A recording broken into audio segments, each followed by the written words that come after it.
This isn't about tone. This isn't about race. This is about an ideology. And that basically now we're in a position where theology is going to be critiqued as white supremacy.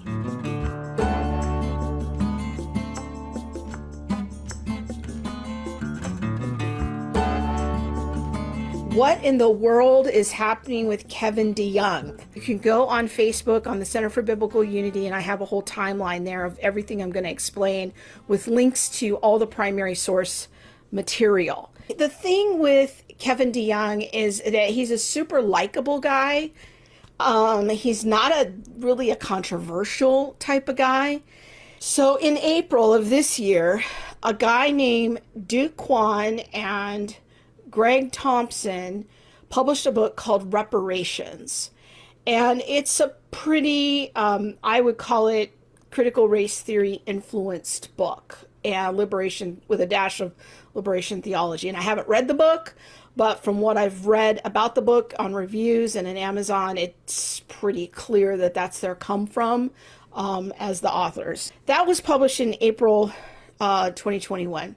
Then Kevin DeYoung published a review of the book in the same month as the book came out. He published a review on the Gospel Coalition website, and it was a pretty long review. I felt like it was pretty measured in tone and everything. What happened this week is that the authors, Kwon and Thompson, wrote a review of a response to the review. So it's getting complicated. So there was the book, then there was a review of the book. Now there's a response to the review. And what's interesting about it is, I could tell they were trying to be charitable about it. I would say their critique is that they perceive that Kevin DeYoung is just centering whiteness, and that his critique is largely based on him being white. And so there's a key quote in their response. It says, "Put most simply, our view is this: while Reverend DeYoung's subtitle indicates he believes his review to be an expression of a theological project, we believe his review actually to be expressive of a cultural project that seeks perennially to justify itself on theological grounds. And that cultural project is, in one inelegant and highly disturbing phrase, white supremacy." So they see his critique, his theological critique, as really being an expression of white supremacy. Oh boy. So this is a very interesting situation then, because Kevin DeYoung is really part of, like I said at the top, the whole big Evo machine. And he's a nice guy. Some of the other anti-critical race theory critics, people like A.D. Robles or John Harris and people in that vein, well, you could kind of dismiss them. I think sometimes they get dismissed because people don't like their tone. They don't like their tone. They're always talking about the tone. Well, you can't really say that about Kevin DeYoung. He's Mr. Nice Guy.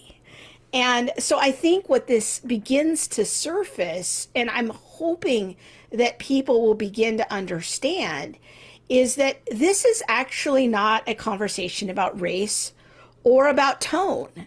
This is really a conversation about ideology.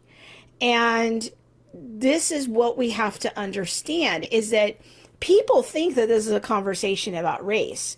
It's actually not. It's a conversation about ideology.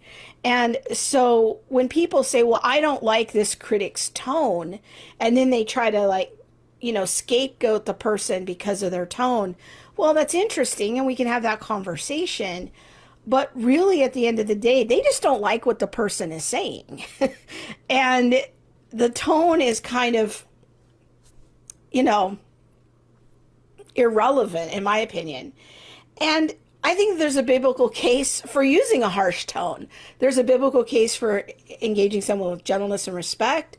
There's a biblical case for sometimes calling people whitewashed tombs. There's a biblical case for both, and we can have that conversation about when is appropriate and who the audience is and why that's appropriate. And we could talk about all of those things. But I think that too often there is a tendency to engage in like this tone police, and that we don't have to take people seriously in what they say because we don't like their tone. And I think that becomes a distraction. But with Kevin DeYoung, that's not the issue. And I think this is really good. I think this is a blessing, because with Kevin DeYoung, you can't just dismiss him because of his tone. Again, he's Mr. Nice Guy. So then today is a little update. Kwon and Thompson actually published part 2 of their rebuttal to Kevin DeYoung. So it's going to continue. I'm really hoping that Kevin DeYoung will stand strong and that his eyes will be opened to the fact that this isn't about tone, this isn't about race, this is about an ideology. And that basically now we're in a position where theology is going to be critiqued as white supremacy. And I really hope that Kevin DeYoung, I perceive him to be a very intelligent person, a very sharp person, and I would really like to encourage him to stand strong. Like, don't take down the post. Please don't rewrite the post. Don't give into the woke mob. And I want to encourage other people to stand up for Kevin DeYoung, to stand up for the fact that he is just simply offering a very reasonable critique of the theology. He might be getting clobbered by the woke mob, but we need to let him know that we value his voice and that we appreciate, the stand that he's taking. I don't know what kind of heat Kevin DeYoung is taking. I don't know him. I don't know anybody who knows him.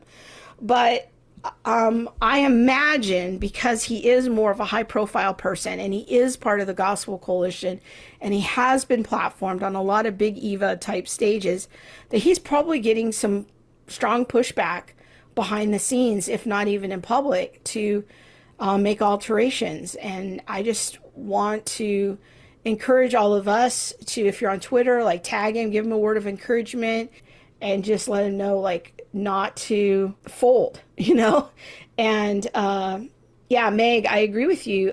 Kevin DeYoung is humble and gentle and very biblical. I agree. But everything is, I'm hoping what this surfaces, again, is that people will start to have their eyes opened, that this is not a conversation about race, and it is not a conversation about tone. It is a conversation about theology. Now, a really quick quote from the part 2 of the response by Kwon and Thompson that was dropped just today, and part 2 of their extended rebuttal to Kevin DeYoung. It says, the extent to which DeYoung centers the psychological and spiritual condition of white Americans to the utter neglect of Black Americans is not only stunning at times, it is revealing. And the overarching idea of what Kwon and Thompson are accusing him of is racism. It's very clear, even though that's not what his focus is at all. He is simply trying to critique the theology. So anyway, again, you can go on the Center for Biblical Unity Facebook page, find that timeline and all the links to the primary sources, and weigh that out for yourself.